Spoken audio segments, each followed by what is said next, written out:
Imagine a sprawling penthouse at the top of a glass skyscraper, where the city skyline stretches out like a canvas of lights against the fading glow of a late afternoon.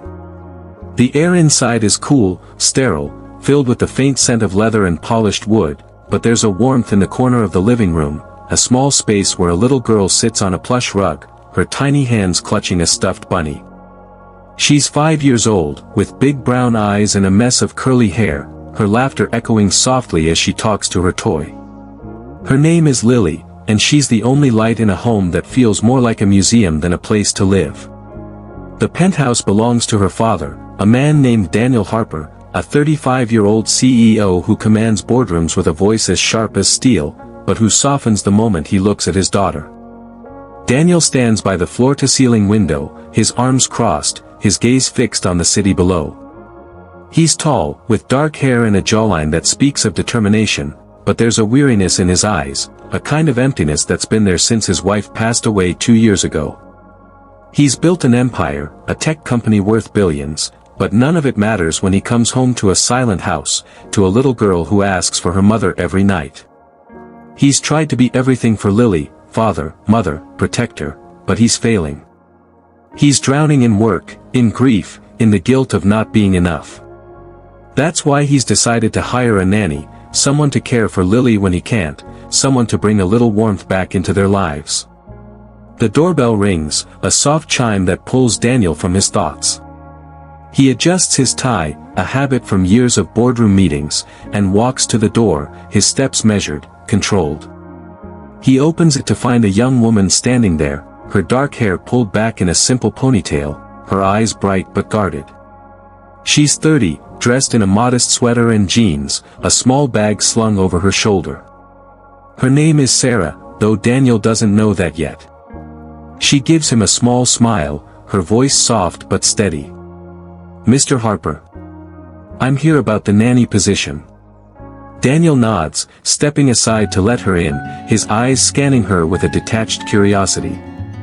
There's something about her, something in the way she moves, the way her smile doesn't quite reach her eyes, that feels familiar, but he can't place it. Sarah steps inside, her gaze taking in the opulence of the penthouse, the marble floors, the modern art on the walls, the view that stretches for miles. But her attention shifts the moment she sees Lily, who looks up from her stuffed bunny with wide, curious eyes. Sarah kneels down, her smile softening, her voice warm. "Hi there," she says, her tone gentle, like a melody. "What's your bunny's name?" Lily hesitates for a moment, then grins, her shyness melting away. "His name is Mr. Fluffy," she says, holding up the toy with pride. Sarah laughs, a sound that fills the room with a warmth Daniel hasn't heard in years, and he feels something stir inside him, a flicker of a memory he can't quite grasp. They sit in the living room, Daniel on a sleek leather chair, Sarah on the edge of the couch, her hands clasped in her lap. She tells him about her experience, years of working with children, a degree in early childhood education, a love for helping families find joy in the little moments. Daniel listens, his expression unreadable, but there's a part of him that's watching her more closely than he should. There's a ring on her finger, a simple silver band with a tiny sapphire, and it catches the light as she speaks. He feels a pang in his chest, a memory trying to surface, but he pushes it down, focusing on the task at hand. "Lily seems to like you," he says finally, his voice low, measured. "Can you start tomorrow?" Sarah nods, her smile brightening, but there's a flicker of something in her eyes, relief, maybe, or something deeper. "I'd love to," she says, her voice steady. "Thank you, Mr. Harper." Daniel stands, offering a curt nod, but as Sarah gathers her things to leave, Lily runs to her, wrapping her small arms around her legs. "Don't go," she says, her voice muffled against Sarah's jeans. Sarah kneels down, her arms wrapping around the little girl, her expression softening with a tenderness that makes Daniel's breath catch. "I'll be back tomorrow, I promise," she says, her voice a whisper, and Daniel feels that flicker of memory again, stronger this time, like a shadow moving just out of reach. As Sarah leaves, Daniel watches her go, his hand resting on Lily's shoulder. He doesn't know why his heart is racing, why he feels like he's standing on the edge of something he can't see. But as the door closes behind her, he glances at the ring on her finger one last time, and a memory flashes through his mind, a memory of a young woman, a sapphire ring, and a promise he broke 10 years ago. The penthouse feels a little less cold this morning, as if the sunlight streaming through the floor-to-ceiling windows is trying to chase away the shadows that have lingered for too long.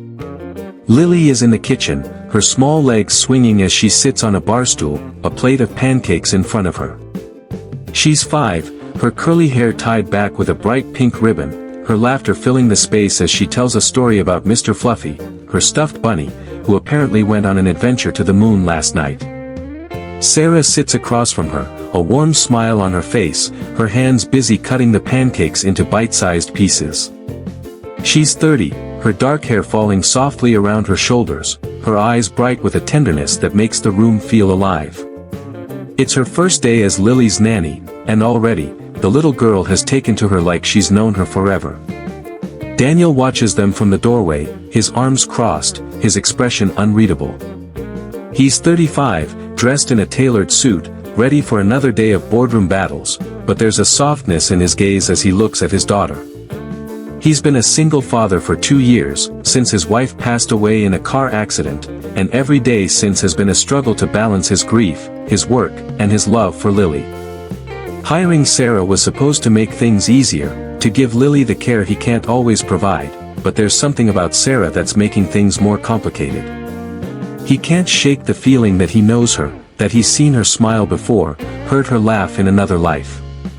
And that ring, the silver band with the tiny sapphire on her finger, keeps pulling at a memory he can't quite reach.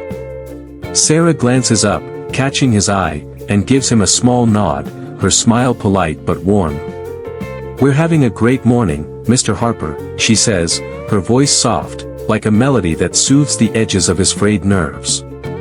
"Lily's been telling me all about Mr. Fluffy's adventures." Daniel forces a smile, his voice low, controlled.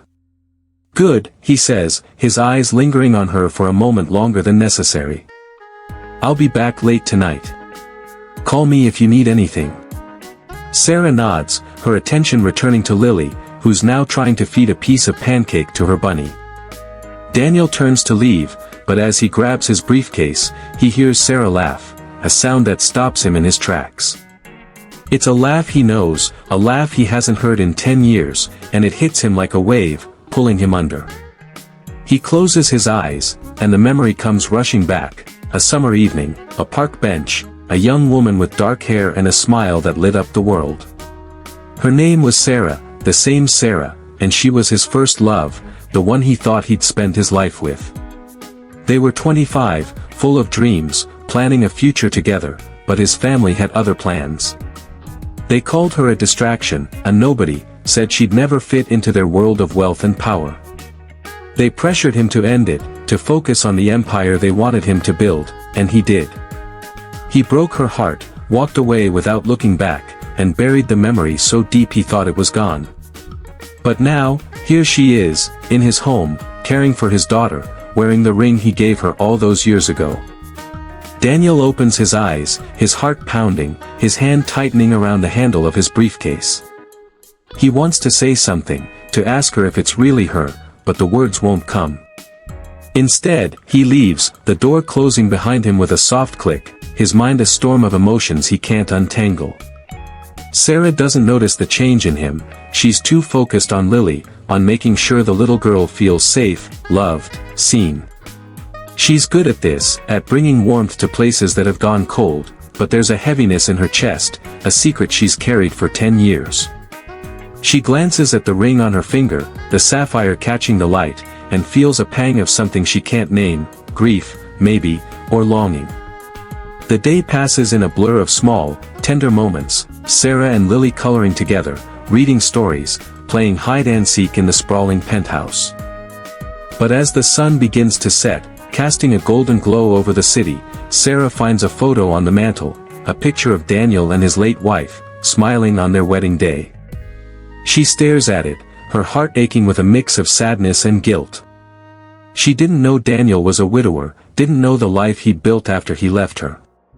And now, being here, in his home, with his daughter, feels like a betrayal of the past she's tried so hard to forget. As Lily falls asleep in her arms, Sarah sits on the couch, the photo still in her mind, the ring on her finger feeling heavier than ever. She doesn't know that Daniel is on his way home, his heart racing with a question he can't ignore, a question that will change everything. The penthouse is bathed in the soft glow of evening, the city lights twinkling through the floor-to-ceiling windows like stars against a velvet sky. Inside, the air feels heavy, charged with a tension that neither Daniel nor Sarah can name. Lily is asleep in her room, her small body curled under a blanket, her stuffed bunny tucked under her arm. Sarah sits on the couch in the living room, her hands clasped in her lap, her eyes distant as she stares at the photo on the mantel, the one of Daniel and his late wife, smiling on their wedding day. She's 30, her dark hair falling softly over her shoulders, the sapphire ring on her finger catching the light as she moves. She's been trying to push down the memories all day, the ones that keep rising to the surface every time she looks at Daniel, every time she hears his voice. But they're there, as vivid as they were 10 years ago, and they're tearing her apart. Daniel steps into the room, his suit jacket draped over his arm, his tie loosened after a long day. He's 35, his dark hair slightly tousled, his eyes carrying the weight of a man who's been fighting battles no one can see. He pauses when he sees Sarah, his heart pounding in his chest, the memory of her laugh, her smile, her ring burning in his mind. He spent the entire day replaying the past, trying to convince himself he's wrong, that it can't be her. But now, seeing her here, in his home, with that ring on her finger, he knows.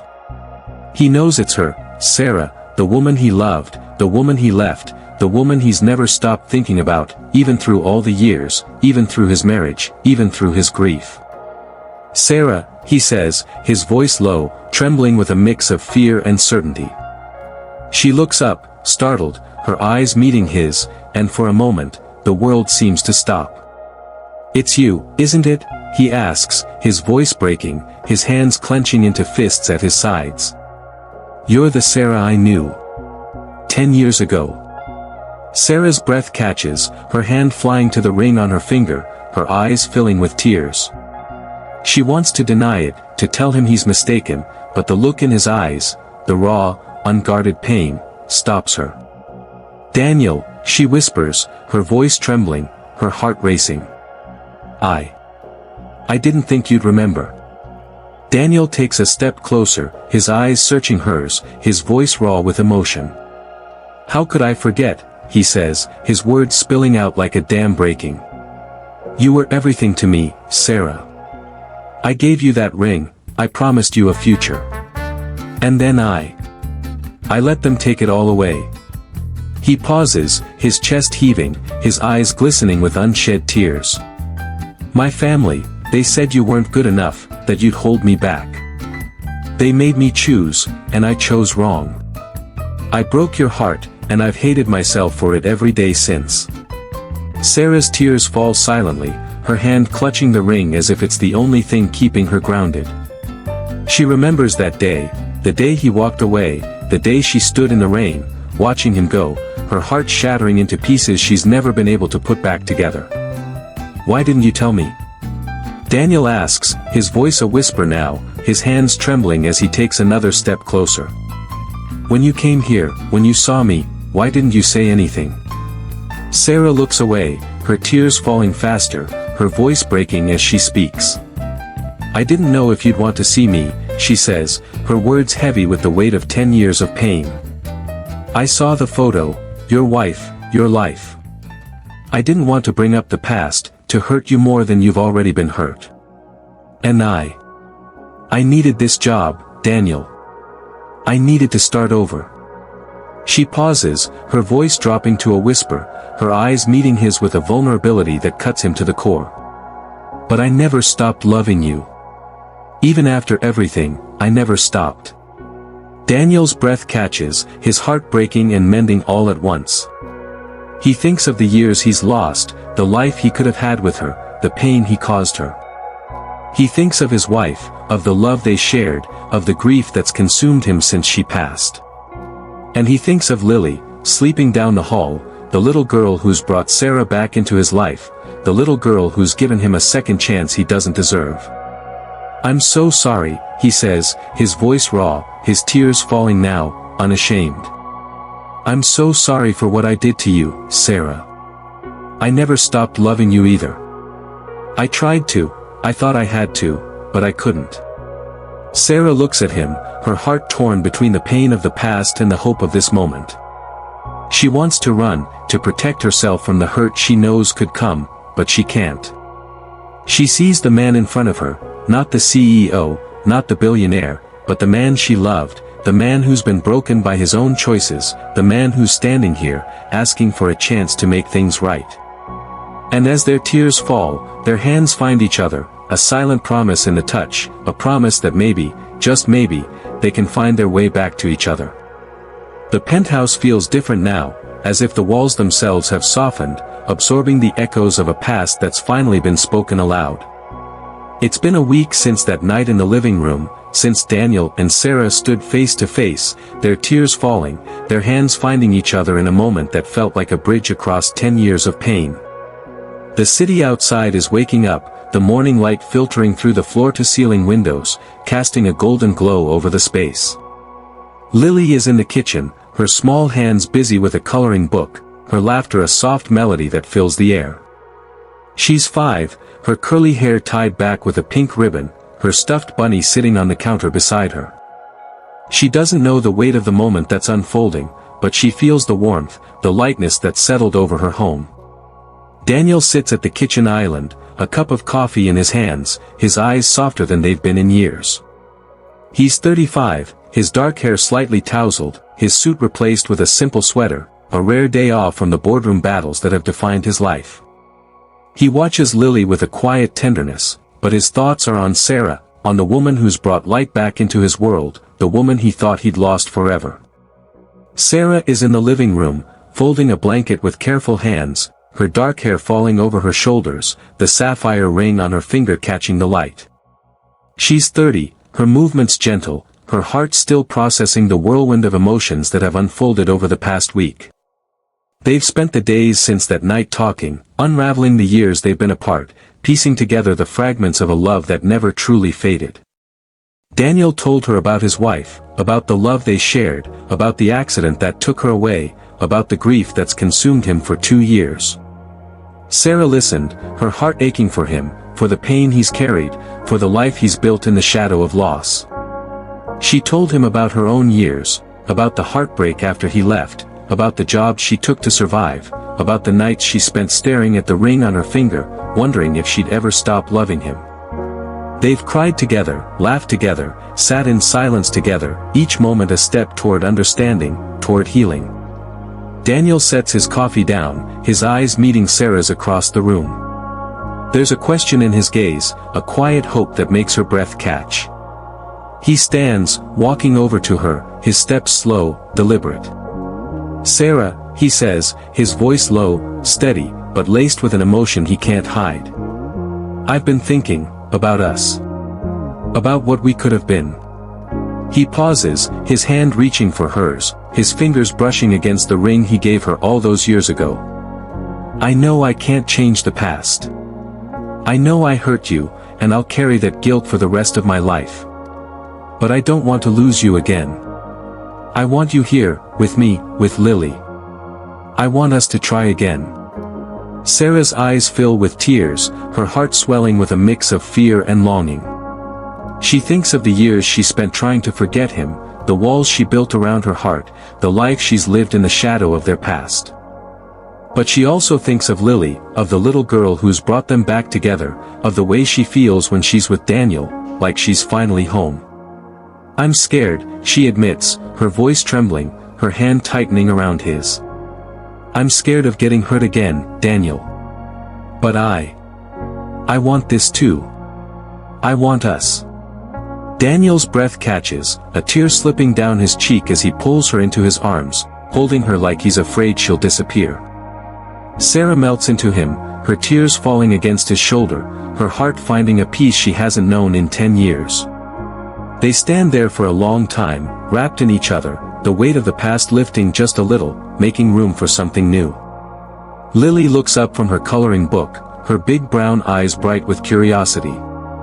"Are you hugging because you're happy?" she asks, her voice small but clear. Daniel and Sarah laugh through their tears, pulling apart just enough to look at her. "Yes, sweetheart," Daniel says, his voice thick with emotion. "We're happy." Later that evening, as the sun sets over the city, casting a warm glow over the penthouse, Daniel, Sarah, and Lily sit on the couch, a storybook open in Sarah's lap. Lily is nestled between them, her head resting on Sarah's arm, her eyes heavy with sleep. Daniel watches them, his heart full in a way it hasn't been in years. He thinks of the ring on Sarah's finger, the promise he made all those years ago, the promise he's finally keeping. And as Sarah's voice fills the room, reading the story with a tenderness that makes his chest ache, he whispers to himself, his words a quiet vow. "We never really lost each other, did we? We just took the long way home."